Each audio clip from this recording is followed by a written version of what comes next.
Alrighty, everybody, welcome back to Cool's Reviews Deep Dives, and we're continuing our trend of watching films recommended by others.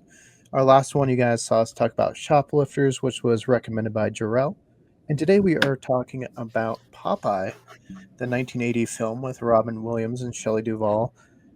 And this one was recommended by Nick, who you guys should recognize. He's been on the channel a couple times. So, Nick, how are you doing? I am doing good, guys. What a pleasure. It's been a long time coming on this one. I know this is one I know you recommended a while ago, and we've always tried to make it happen, and then finally we're just like, no, we're gonna make it. We're gonna set the date, and I'm glad we did. So, Yeah, I was just hoping for it, and I'm so happy that I got the opportunity to join you guys for this one. right. Well, so Nick, since you recommended it, why don't you let us know why you thought we should take a look at it? Like, what made you say let's take a look at Popeye 1980? Yes, so it is such a pleasure to be here. This is like I thought about it so hard last night, and it's actually like difficult to even describe the feeling that this movie gives, because this movie, I saw it when I was much younger, and I was introduced to this movie by my girlfriend when I was in 8th grade, and she was obsessed with this movie. So she like this movie was like a pastime for her and her whole family. And I had never seen it, had never heard of it. None of my friends had ever seen it. None of my family had ever seen it or showed it to me.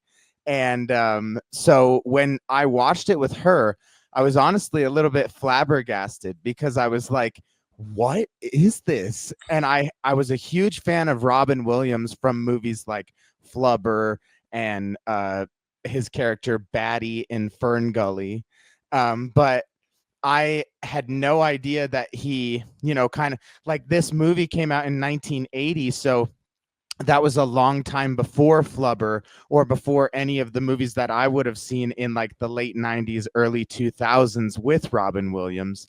So just for the fact that this movie has Robin Williams, and then I didn't even really realize until later in life that that is Shelley Duvall from The Shining.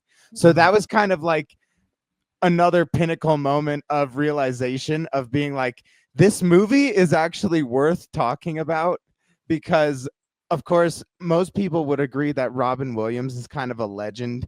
And he is just an amazing comedian, an amazing actor.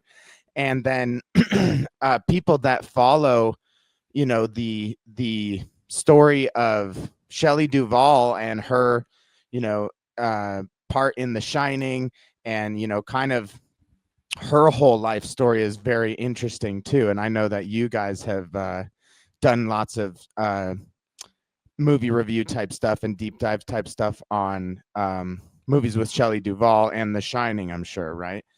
I think I saw the one that you guys did a long time ago, right? You guys did a movie review on The Shining. Oh, we're working on. We've done some teasers with Oh, Matt. nice. That's what I Yeah, saw. That's what I yeah. saw.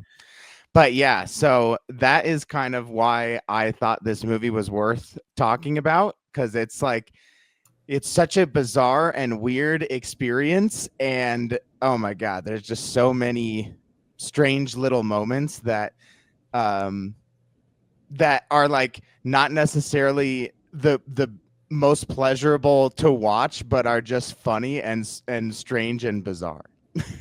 Right. Yeah, no, speaking, like you said, this came out in 1980, the same year, in fact, as The Shining. So Shelley Duvall's most, recognized film comes out this year. And it also comes out pretty early in Robin Williams' career. I think he's still doing Mork and Mindy at this time. And so not a super big name like he would become later on, obviously, with just such iconic roles. But if there's someone to pick, it's someone that can do really good at voice acting, and that's Robin Williams. I mean, he was just so good at like changing his voice.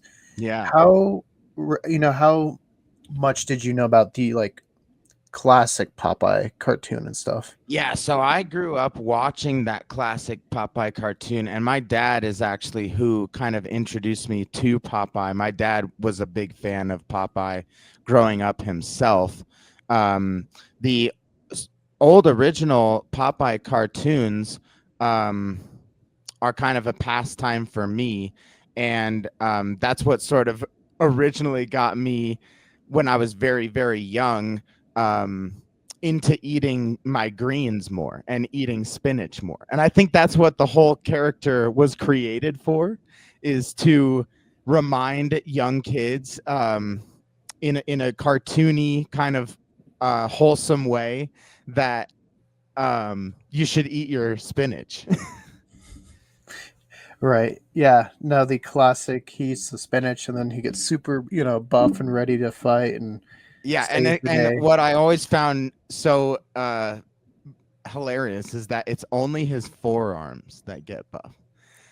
He And just they're gets already buff huge giant anyways. Yeah. forearms. Yeah. And so his forearms just get like mad jacked, and it's like where's the biceps, bro?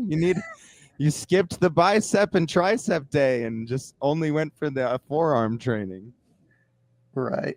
Well, okay, so we'll get into that. What did you think of the prosthetic arms that Robin Williams had her Yeah, put on? wow. That is a great question. They look a little disturbing, don't you think? They look like I don't know, it kind of reminds me of um sort of the skin of the suit of Fat Bastard from Austin Powers. Does that make sense? Mhm. Yeah. Sam, what I about guess you? like all I guess it's probably like a fat suit, forearm fat suit, if you will. Hmm. I But mean, yeah, I mean, other than that, uh, the um, the forearms, I guess they for a live action, they're not the worst. But I don't even know how they would have done that differently. And sorry to interrupt, Sam. What were you gonna say? yeah, along with what Nick just said, like it did look pretty decent. Like it looked ridiculous, but like from the cartoon, it's kind of like how his was. So they did a pretty decent job at making them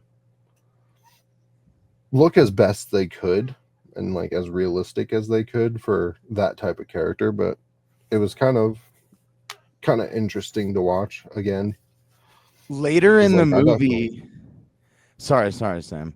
Go I ahead. definitely Sorry. saw it when I was younger through my mom because she loved that movie as well.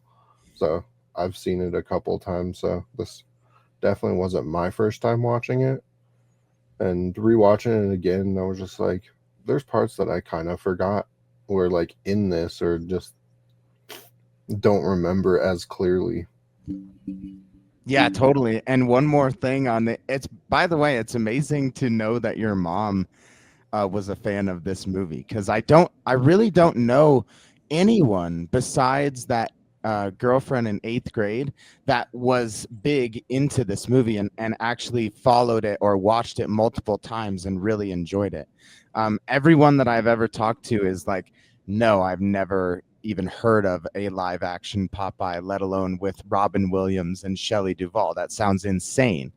So and then one more thing on the forearms is that I noticed later on in the movie, at the part where he finally eats the spinach, there is a gigantic prosthetic forearm that comes out of the water to punch Bluto, and it's got to be like at least 6 feet tall, just the forearm itself.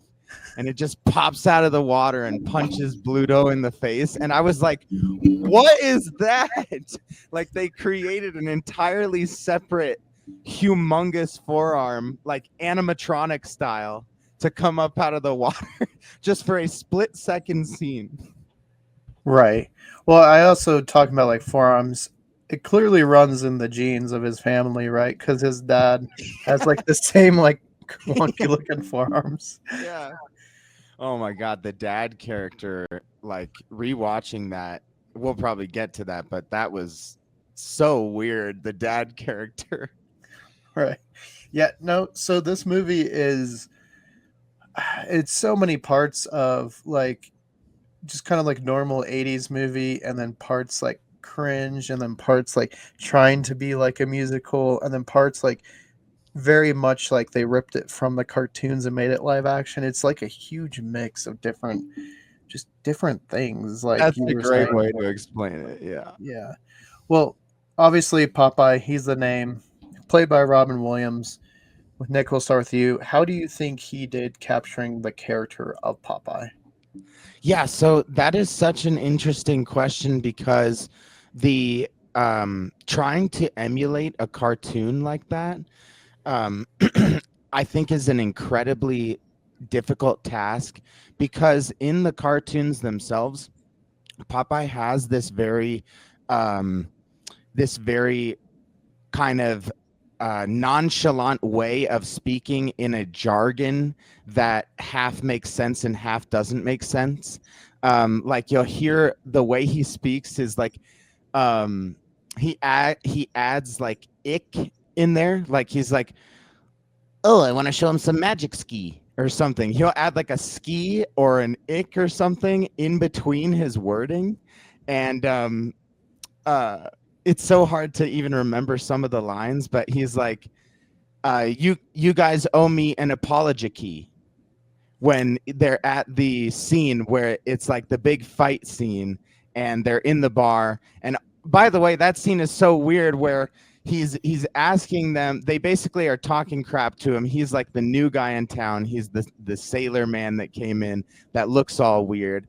And they start insulting him and saying all these things. And then the ultimate thing that actually gets him to pop off and be super upset is they're like, yeah, I bet you're as ugly as your father too, or something like that. And then that makes him turn around, you know, in this heated moment of being like, I'm ready to fight these guys. But before he does, he's like, I think you guys owe me an apology key. And then they just laugh it off. And they proceed to pick on everyone else in the bar besides Popeye and try to make everyone else apologize to him, which I thought was so weird. And you know, they're like bonking everyone else on the head and like saying, oh, owe him an apology. He wants an apology. And you know, of course, then he proceeds to fight them and beat them up and stuff like that. But yeah, his tone is, I think he really worked hard on obtaining this tone. He's got that like, gotta get this kind of like sort of really really tight vocal that is also distorted too, which is just a difficult type of voice to do, especially like if you're improving and riffing on lines, which I really do think he improved a lot of his lines, because the way that he just very quickly, nonchalantly says all these random weird little things, that is how Popeye talked, and that is how Popeye acted in the cartoons. The mannerisms, he really tried to nail the mannerisms, but I thought the mannerisms just in a live action sense look really silly. Like the way that he moves his feet very bizarrely, kind of like a drunken sailor. I think that's what they were going for. And same with Shelley Duvall, in the way that she does these big wobbly waving motions. That's how they animated Olive Oil, you know, way back when. So in terms of Robin Williams, I think that he really, really tried hard for that part. I do remember seeing a review where he said that his eye and his mouth, because he did this, like he squinted one eye and put his mouth to the side so much that he said it like partially got stuck that way for a little while. So that was, you know, he was dedicated to that part, and I think he did a great job at portraying it. But I think that the character itself is such a difficult character to emulate. And then just the nature of the direction of how the director made the movie, I think just made Robin Williams' part a bit more goofy. But, you know, it is a goofy cartoon. So I think he did good, though. What do you guys think? I mean, I would agree. I thought he did an incredible job at like trying to portray Popeye like as best as he could, because like there are things cartoons can do that like obviously people cannot in the way it's drawn, but like he did try and like emulate that character as best as he could, and I thought he did incredible at it. Yeah, oh yeah. Yeah. No, to me it's kind of a wild watching him so early on. Like even if you watch like Mork and Mindy, like you can see Robin Williams, like you can see what he would become. This one seems so just different. Like he is such a good voice actor though. Like obviously if you've watched Aladdin, just the whole genie part, they put in so much just because he could riff and get into different character, voice acting and stuff that way.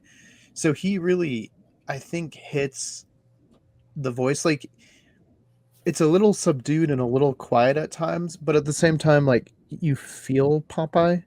Like I'm like, okay, like he's definitely Popeye. Like I can feel it.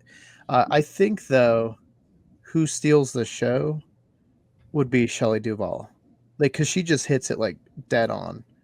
Like Yeah, dude. yeah, as all it's just like so good. Like her movements, her mannerisms, like the pitch of her voice, just how she talks. Like you're like, this is perfect casting, Nick. Yeah, yeah. Shelley, it's I did have my epiphany moment. Every time I watch this movie, I've watched this movie probably like I think 5 or 6 times in my life. Just for the pure nature of trying to show it to people who have never heard of it, and just for the nature of trying to get them to watch a crazy, silly, insane thing.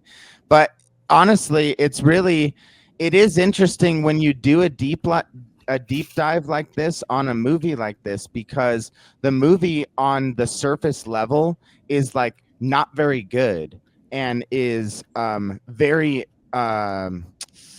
directed very strangely. There's a lot of soundbite moments that don't belong. There's a lot of weird sound bites all throughout the whole movie. I think that really detracts from it, but Shelley Duvall's performance is like literal like Oscar level. If you're trying to compare her to the character that she's portraying, it's like Oscar level performance.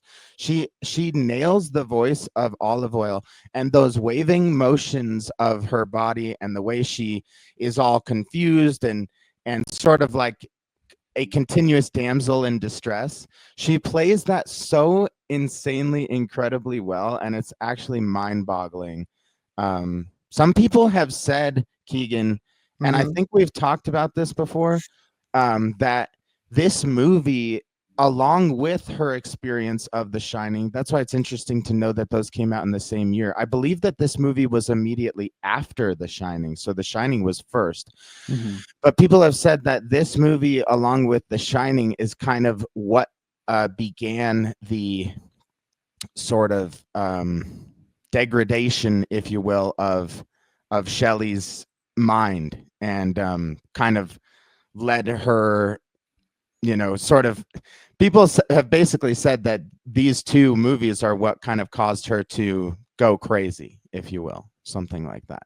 But regardless, her portrayal in this movie is just so incredible of Olive Oil, and yeah, perfect casting in my opinion.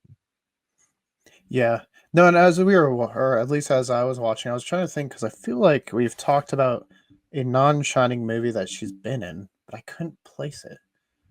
It was bugging me. Like the whole time, I was like, "What else have we?" Because I know we talked about Shelley Duvall in something, Yeah, but I don't remember what now. But yeah, I mean, she ended up, kind of walking away from acting and stuff like that. right.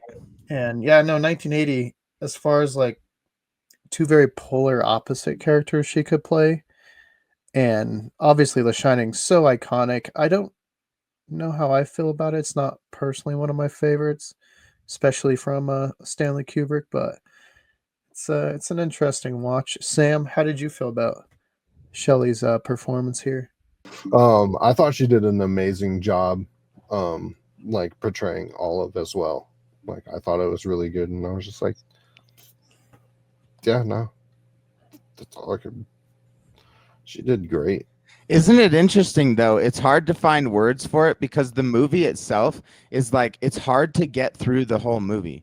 But if you like deep dive look at her performance, it's like holy cow, that's actually so amazing. Hmm. And so it's like a very polarizing movie in that way, where it's like both Robin Williams and Shelley did this incredible like 5-star performance, and then the whole movie itself is so disjointed and so odd that it just produces this bizarre feeling inside. Well, obviously, maybe not the next biggest or next, well, I guess biggest in terms of size was Paul Smith's Bluto. Plays the villain in a way, I Yes. guess, and steals, little baby there. What did you guys think of his casting? He has a whole song part as well. Like, how did he do? Yeah, Bluto, I'm not familiar with that actor. Are you familiar with that actor? Is he in other stuff? I mean, I know he's in other stuff, but I don't think I've actually watched him in anything. Okay. Yeah, cuz I'm not familiar with that actor.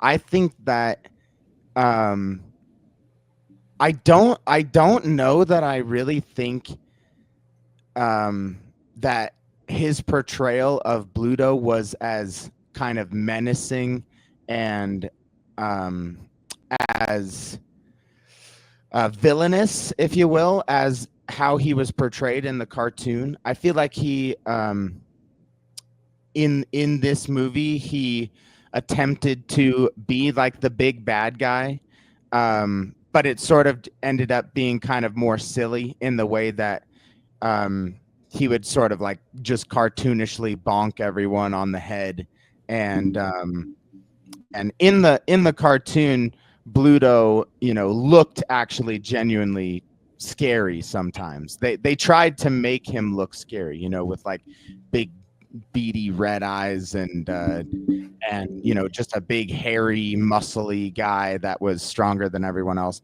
So that's what they tried to portray for him. His song, I think, kind of is what detracts um from his character being like this scary menacing villain, because it's just like this sort of it's almost like a happy-go-lucky melody, like you know that I'm mean, he's mean, you know that I'm mean, and he just like repeats that I'm mean all the time.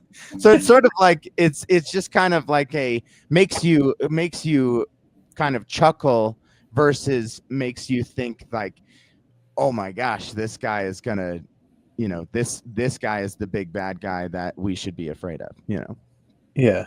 And doing a quick little search, the only titles that popped up right away that I kind of like know, obviously, is going to be Dune from 1984 and Red Sonja from 1985. So more just Wow. like some bit parts in different 80s movies. Nothing that really stuck out. I mean, maybe we'll do a deep dive on this actor and just find out more about him. That's so funny. Yeah, because it's interesting that he is in Dune. I wonder what his character was. The Beast Raven.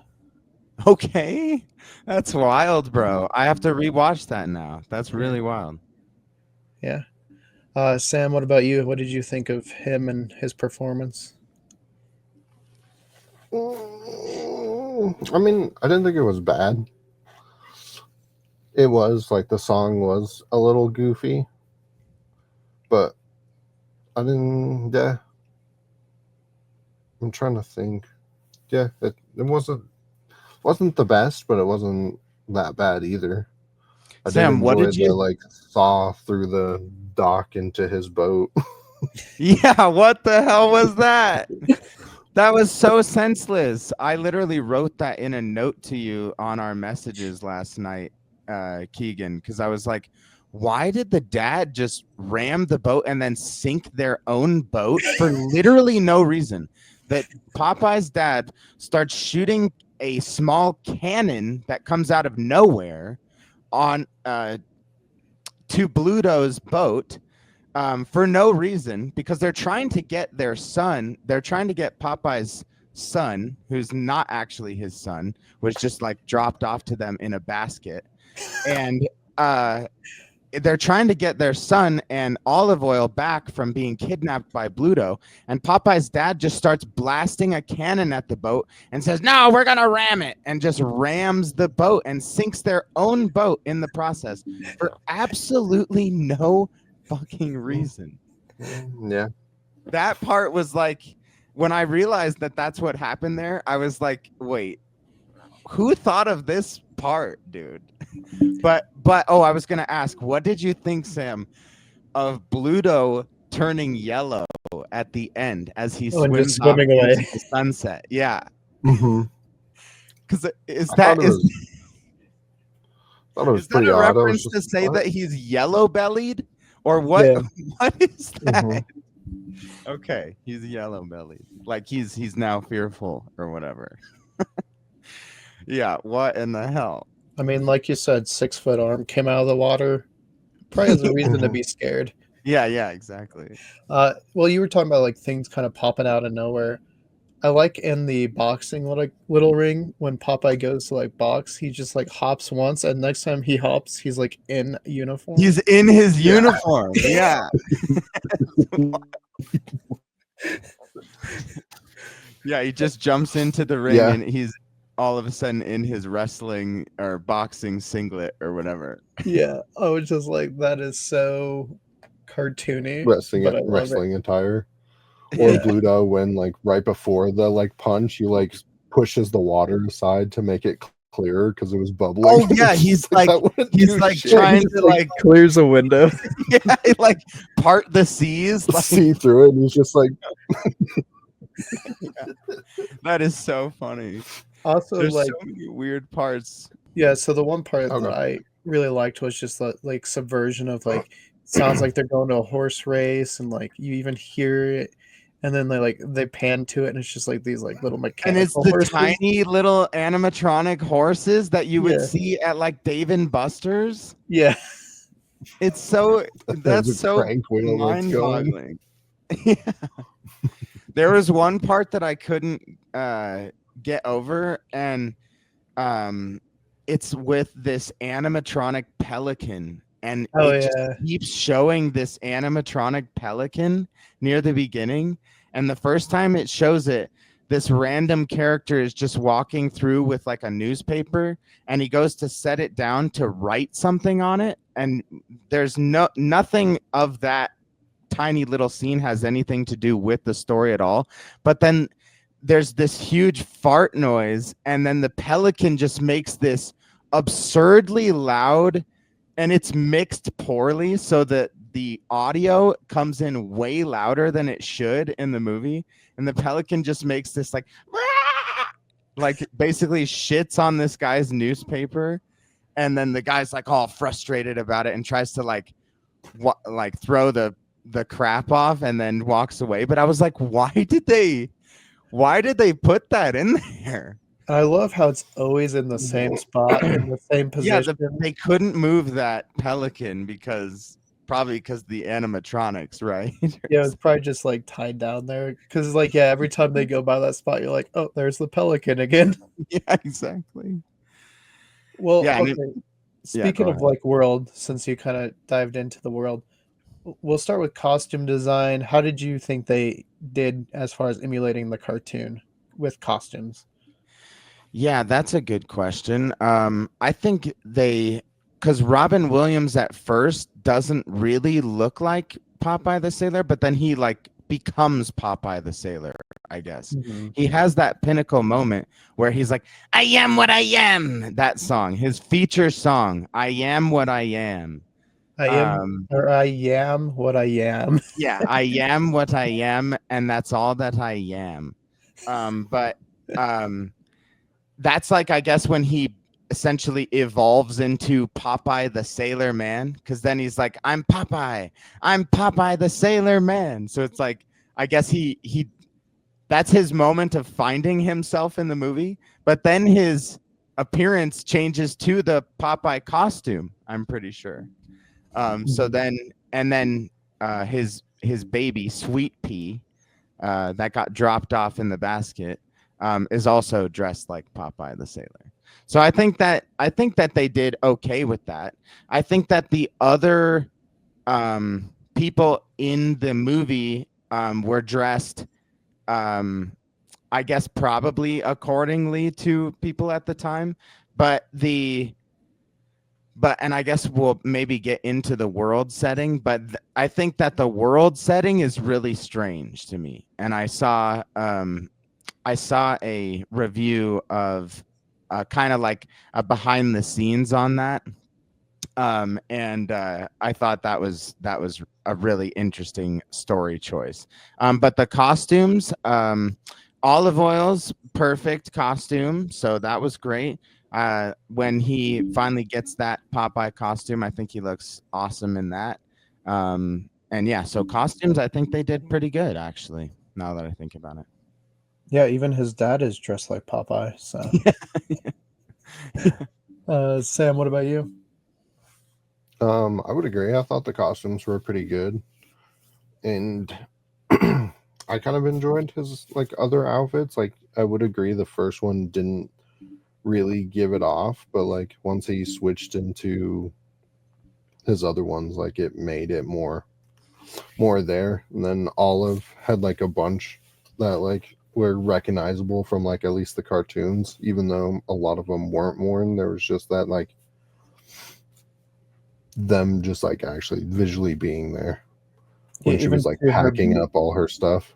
Yeah, her boots and everything being like big, like just like bubbly looking boots. Yeah. Yeah. Exactly. The classic red shirt with the black skirt and the white collar that Olive Oil has.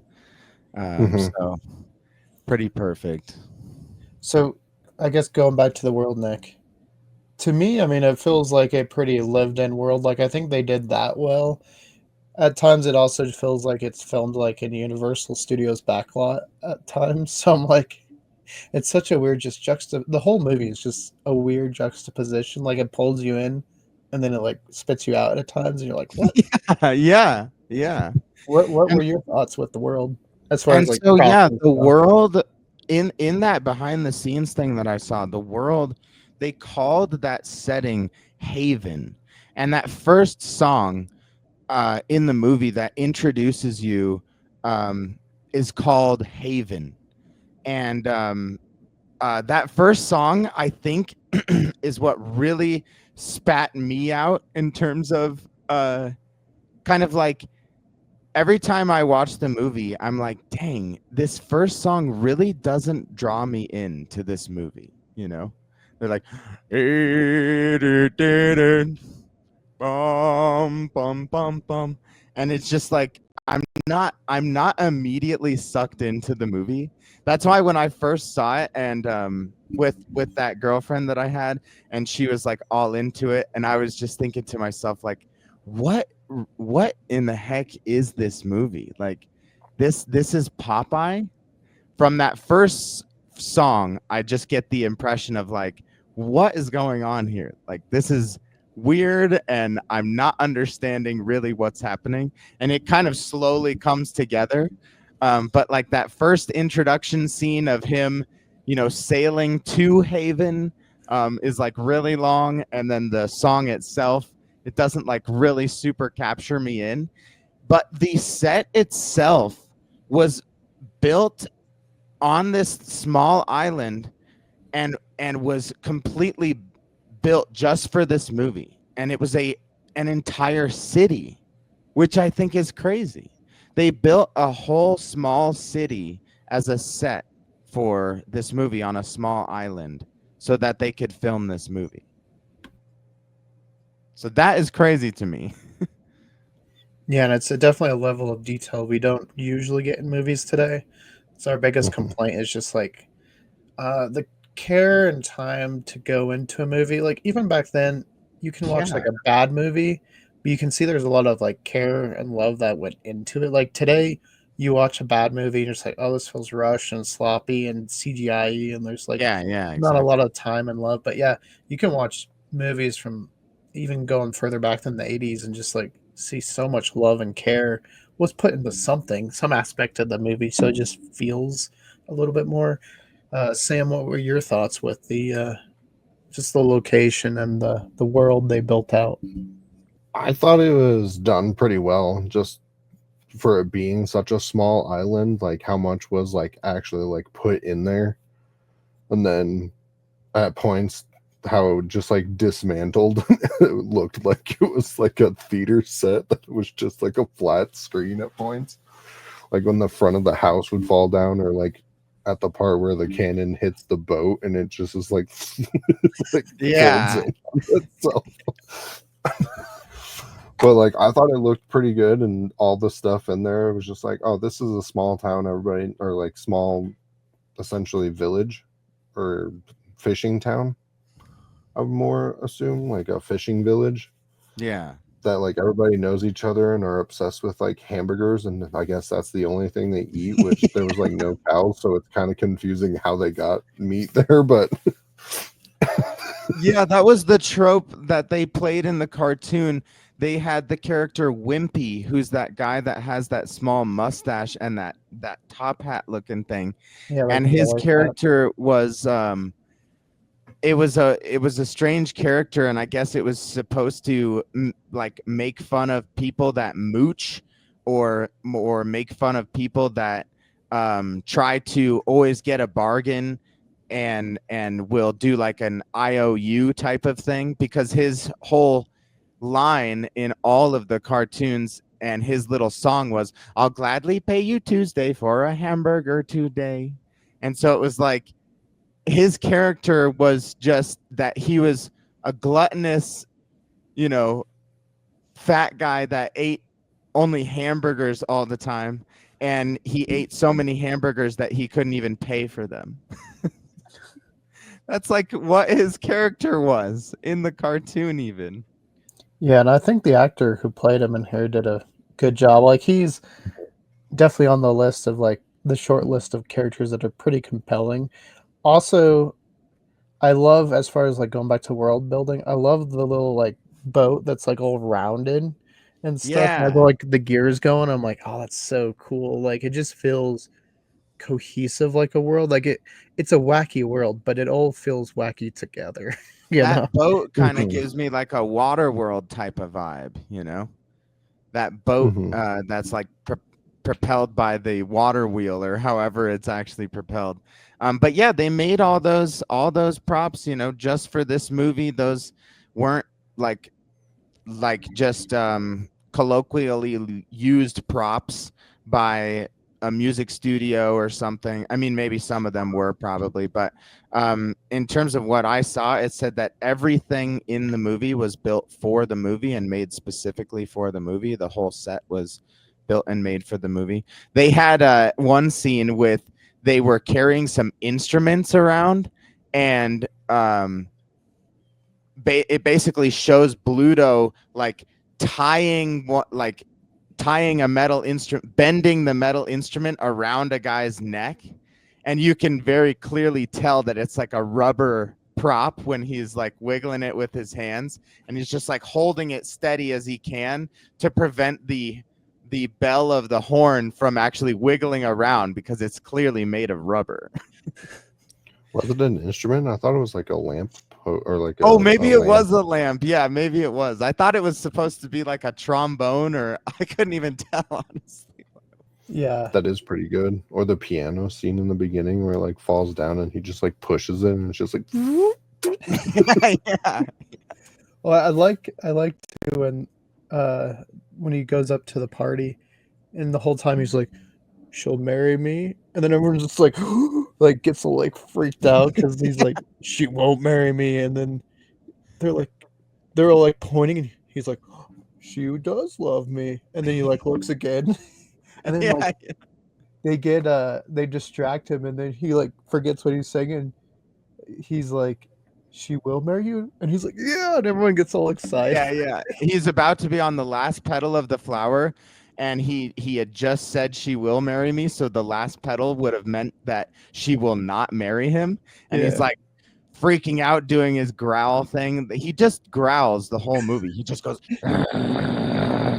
Which, and if he did that, like if that was just him, I think he does a good growl. Yeah, he does will do a grow. good growl. Mhm. That is true. But yeah, then he gets all upset and then he gets distracted and then he's like, "Where were we?" And the guy's like, "Oh, you just said that she won't marry you, so that means she will," or whatever. He gets all happy about it. Yeah, there's just so many wacky little bits like that, and then he tears down the whole house because Olive and Papa come back with the baby, and he's just and just sees red. Literally, they show everybody in red, and I was Mhm. just like, that is just such a wacky cartoony thing, and I love it. The part that I couldn't determine, and I still will maybe have to try to think about it for next time I watch it, is the baby gets kidnapped in a scene by Wimpy, by that character that eats the hamburgers. There's a Mhm. moment where Popeye, he finally says, "I am what I am. I'm Popeye," and then they all start cheering him on, and they lift him on their shoulders, and they kind of parade him around, and he just passes off Sweet Pea to a lady. And then if you watch the scene, the lady then passes Sweet Pea off to another person. That person passes him off to another person as Popeye gets paraded around. And then all of a sudden, the scene transitions to where all of a sudden Wimpy now has the baby and he's going down the stairs and taking him away. So Mhm. Wimpy conspiracy or had some type of Conspiracy. with Bluto to help kidnap the baby. And then Wimpy never gets punished for this. They never even figure out that Wimpy kidnapped the baby. Well, and it said that the dad character did. He's like, I Oh yeah, kidnapped they you. just said that the dad did, even though he didn't. And Mhm. yeah, so weird, right? I mean, That's the one of those reason they were disjointed parts right there. That's like, what the hell is that? well, the reason he was being paraded about is because he pushed that tax man that was Oh right, taxing sorry, everybody that for was what I everything. was He pushed gonna him mention. into the water. He And so pushes that's the why guy. everybody was cheering him on, and he was just like, "Well, this is my opportunity." Yeah, Oh, that was that was one thing I was gonna mention is that the tax man just goes around and taxes everything just for even breathing air. And he's like, breathing air tax, or he's like speaking too much tax or whatever. asking questions. Asking questions. I like when they're going to the underground boxing. He's like, you're going to an illegal event. That's a tax. And then Popeye's like, if it's illegal, why is it going on? Yeah, why is it going on? If it's illegals, why is it going on? So funny, dude. Yeah, no, it's just such And a Olive Oil, he's like, Popeye's like, well, why don't she get to pay the tax? And then Olive Oil proceeds to be like, and you think because I'm engaged to Bluto that I get some sort of leniency on my taxes? Well, that's a lie. She's just so funny, dude. yeah. It's just like, well, you kind of just said it. We were thinking I it, know, but now we. she just openly says it. All right. So obviously, you come from a very musical background. You do music. This movie, while not a musical in the sense of a Phantom of the Opera or something, definitely has some musical bits. Nick, what did you think of the music in this film? Yeah, the music is it is, this movie is considered a musical.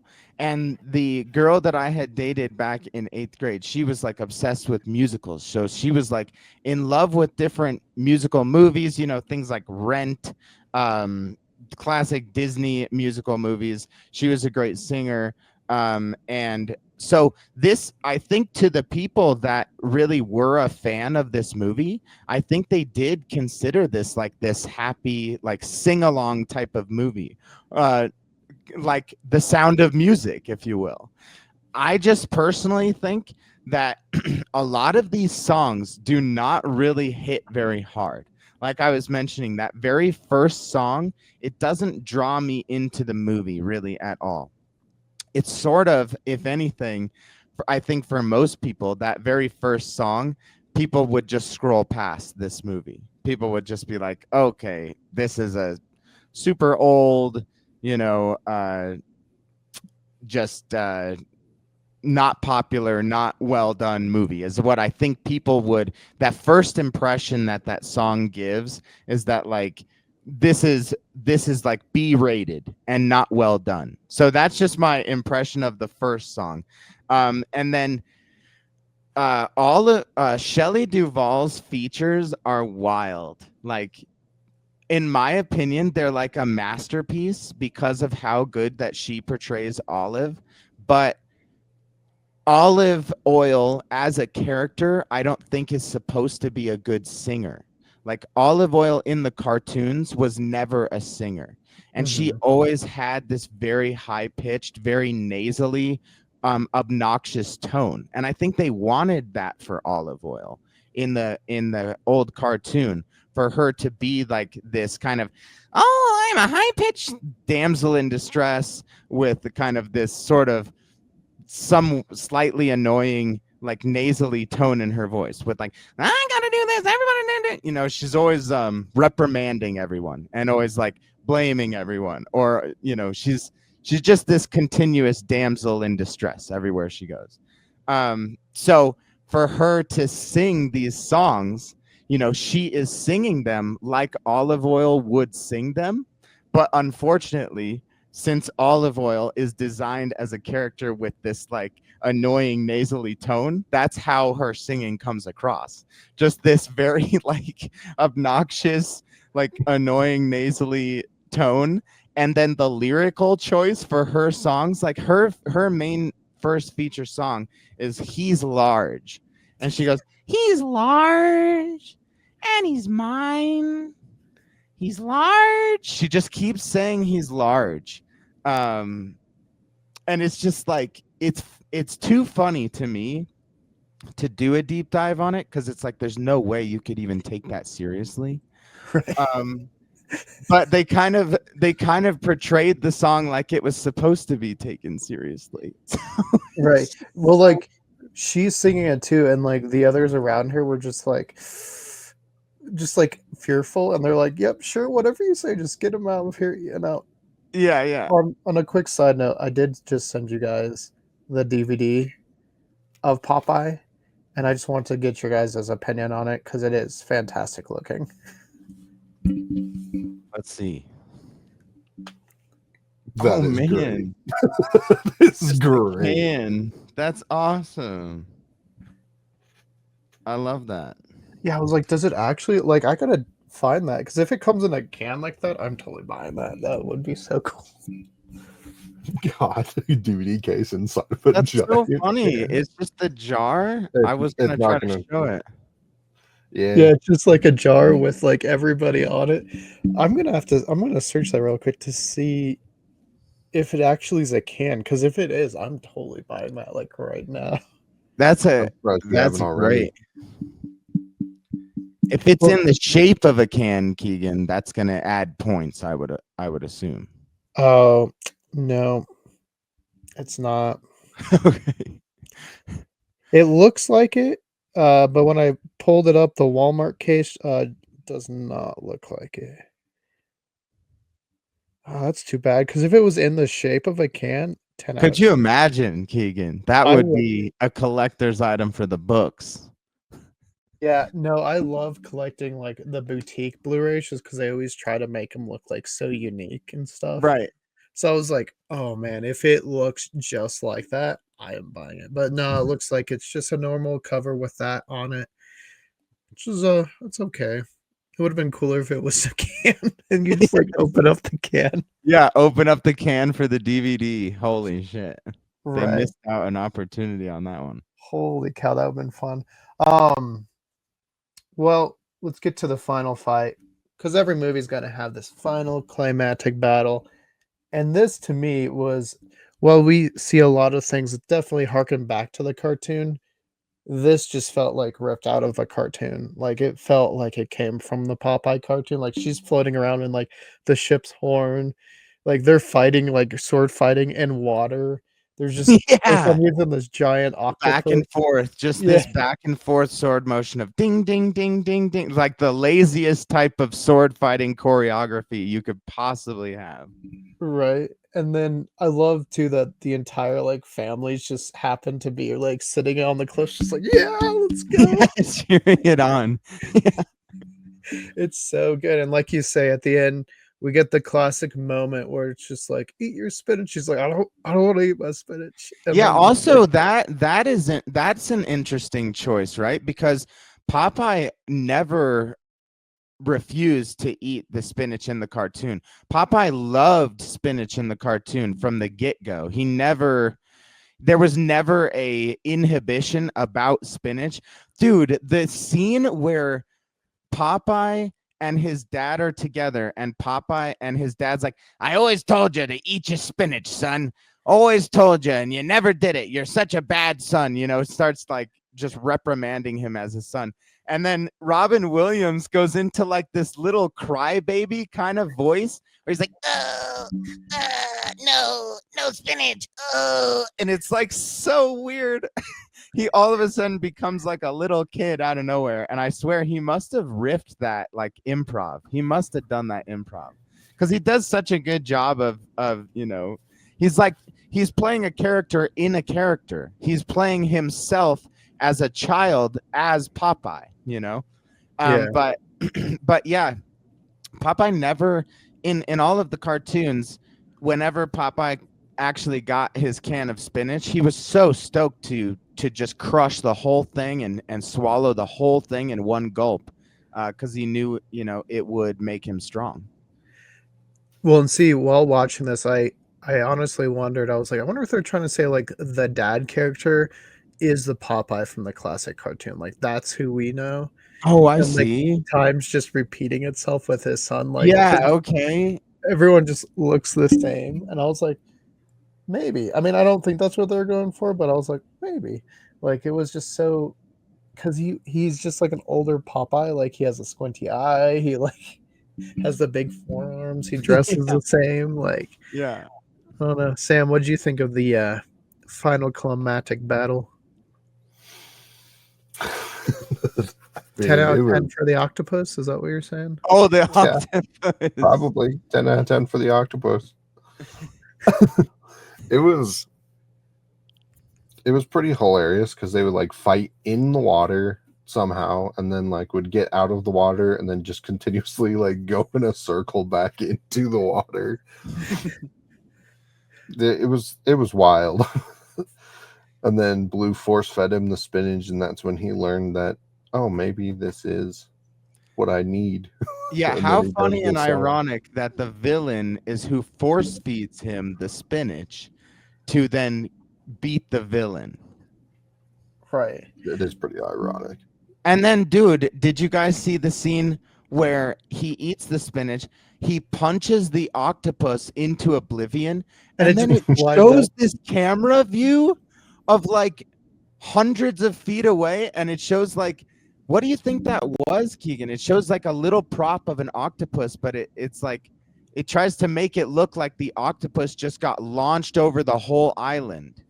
Yeah, I couldn't figure out if the island was like a small miniature A and they miniature shot or it, or if it was like the octopus was just like blue screen and they just kind of superimposed it into the scene, or if they shot like a bigger like model up. shot out of like a cannon, out of like a human cannon is what I think. I think they put an octopus prop in like a human cannon and shot it. Because it sounds like a cannon shot when he punches it. It's like, and then you just see like the legs in the distance.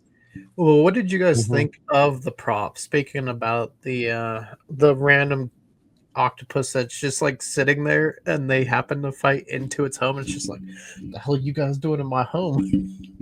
Yeah, I think definitely like if you back in the day, I bet that these props looked maybe really good, but I think if you were trying to like compare it to something like ET, they seem like very lackluster. Like the animatronic pelican is okay, but it's so clearly a robot.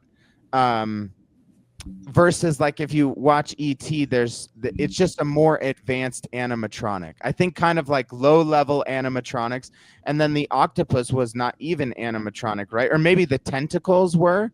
Oh my God! Speaking of it, by the way, there was a scene where Olive Oil is in the tube that Bluto puts her in when he kidnaps her, and her legs are dangling under the water, and the octopus tentacles start coming up to her legs, and she goes, whoa, whoa, and then she goes, don't get fresh. And I was like, what? That's like her basically telling the octopus tentacles to not like touch her private parts under the water. She goes, don't get fresh. And I had to rewind it, and I had to turn on the subtitles just to make sure that that's what she said. But yeah, coincidentally, that same girlfriend that showed me this movie, you know, whenever her and I would like kiss, her mom would show up and be like, don't get fresh. And so I was just like, I had this moment of like, that is so crazy. Like it's like a tentacle. I don't even know. It's like, she's basically telling the tentacles not to molest her, if you will. Right. Well, I always like how they show just the one shot of the eyes. It's the same shot like over and over where it's just like, ooh, yeah, the octopus peering at them. Yeah. And then like you said, you guys were talking about earlier where he like tries to part the water, and I was just like, what is he doing there? Getting like the bubbles to go away, or like, yeah, he's just like like perfect. And then yeah, just like, you know, Popeye like swimming with his like giant arm out, just like punching things. Yeah, the Superman punch, basically. Yeah. Well, and then at the end, after Bluto's like swam away, and they're all like dancing and singing, and he's just like flipping around and like running on water and stuff, and I was like, this is so wacky, so wacky. Yeah, definitely, dude.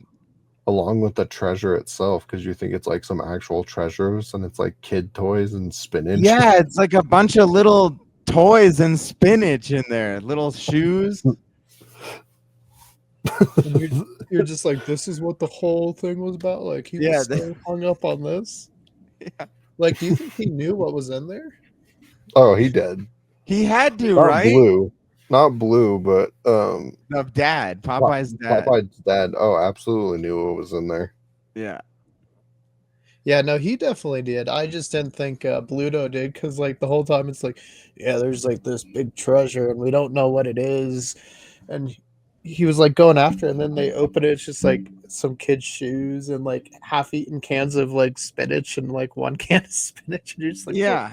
And I'm realizing now that only came about because of the fact that it turned out that somehow Sweet Pea, the baby that was left for Popeye and Olive Oil, was a predictor of the race winnings.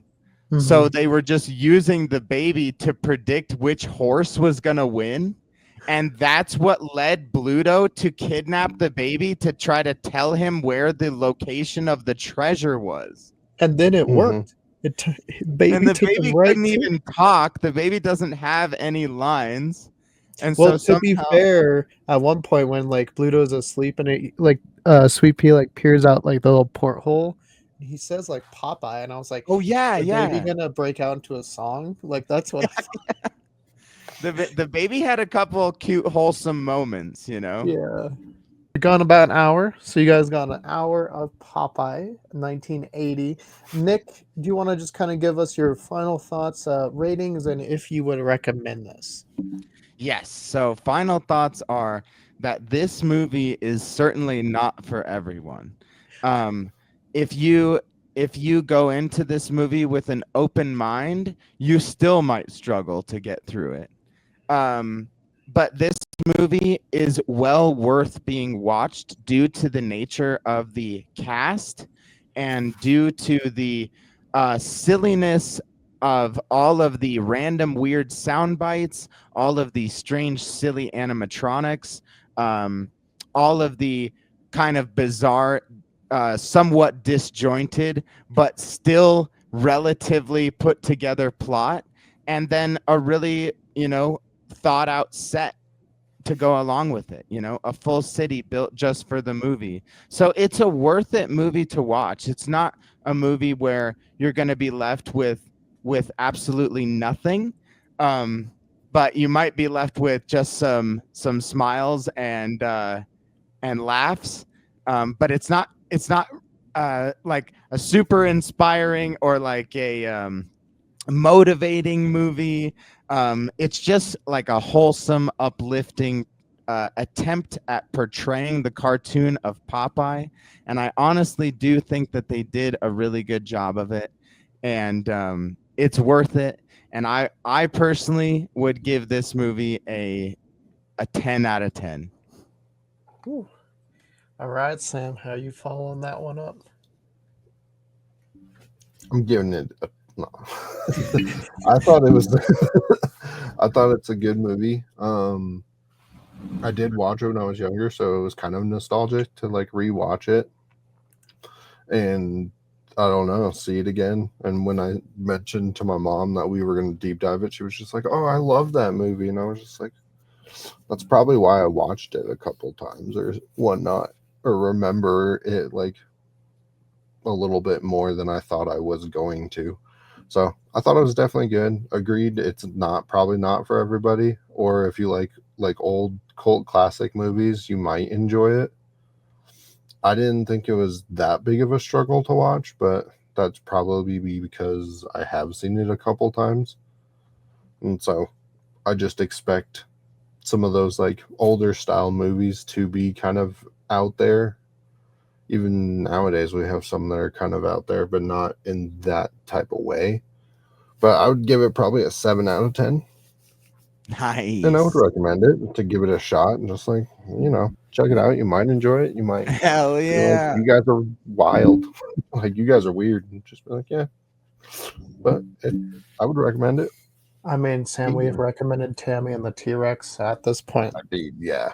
At this point, they got to expect wacky stuff from us.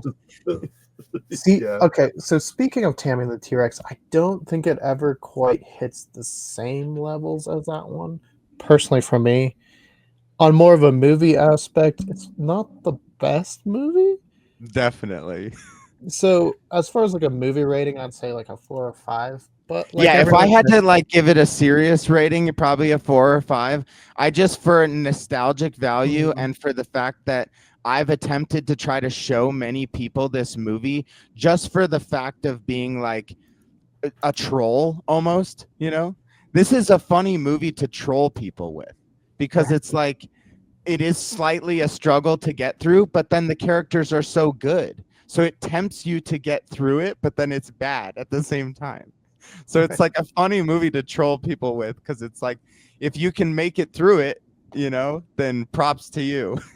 But yeah, like I love this movie for that fact, and that's the only reason why I gave it a 10 out of 10 for me, for nostalgic value. Yeah, no, I mean, as far as like, there's a lot of parts, and we've talked about it, that just feel like the cartoon. Like, they do a good job at parts of emulating the cartoon, and you know what you're watching. And I think that's where it might lose some people, especially like modern audiences that weren't For sure open to the Popeye when they're like, we're of the generation, we know who Popeye is, but there's definitely people that don't know and just don't understand like the slapstick kind of nature of comedy at points. But as you can tell, everybody, I mean, we've talked about this for an hour. So if we can talk about the movie for almost the length of the film, can't be all bad, right? So I would say I would recommend it, especially if you're a fan of Popeye. Or I would say if you're a fan of Robin Williams and Shelley Duvall and just seeing their career and their filmography, definitely check it out. It's a weird, again, kind of juxtaposition with, The Shining and Popeye for Shelley Duvall in the same year. But it's interesting. And like I said, it's kind of a subtle performance from Robin Williams, even though he does a good job. I think he gets overshadowed by Shelley Duvall, who just kills it, I think, as Oliver in this. So I recommend it. We will be back at some point with Nick because we got to refilm Dinosaurus. Oh because we yes. filmed that at one point. It didn't work out. It sounds like Nick wants to come back on and talk Waterworld, so maybe we'll do that. I don't know. I just know he mentioned it, That so would maybe be we'll do it. great. That's a great one, dude. That's such a good one to review. Right. Well, Nick, if people, don't want to wait, a couple weeks or a month, however long it takes, where can they find you now? Yes, so you can find me if you want to check out my live streaming channel. I'm at Nick Miller Hello, no spaces. And that is where I go to live stream. I also post just funny short clips and random videos. But then my more importantly, my music channel, which is what you see the background of here. This is a thumbnail of one of my songs. My music channel is called Eclectosphere, and that is ECLECTISPHERE. And the channel on YouTube is Eclectosphere_music. And I'm so grateful. I just hit 10,000 subscribers on that channel, and some of my songs are doing pretty well on YouTube. So please check me out, and thank you so much. Yeah, no, thanks for joining us. And like I said, we'll have to get you back on here, especially soon to refilm that Dinosaur Russ. And hey, if you were open to talking Waterworld, I am definitely open to talking Waterworld. Absolutely. I'd love to rewatch that, kind of in the same way as that classic Dune, the 1984 Dune. Those I think are super well worth watching. Mm-hmm. And hey, if you guys are fans of boutique Blu-rays, Arrow Video has high definition, prints of both of them available. So go check out Arrow. You guys can get a 4K resolution of both. So I definitely recommend those. But yeah, we will be back for more Culz reviews, deep dives. Click that link to your left. The last one was Shoplifters. For more about us here at Culz Paranormal, click that link to your right. We're doing a video a day, so at this point I can't keep up, but there will be something right there. And don't forget to give us a subscribe, and let us know if you want Nick back on here. Which movie do you think he should be talking about? Tell us in the comments below.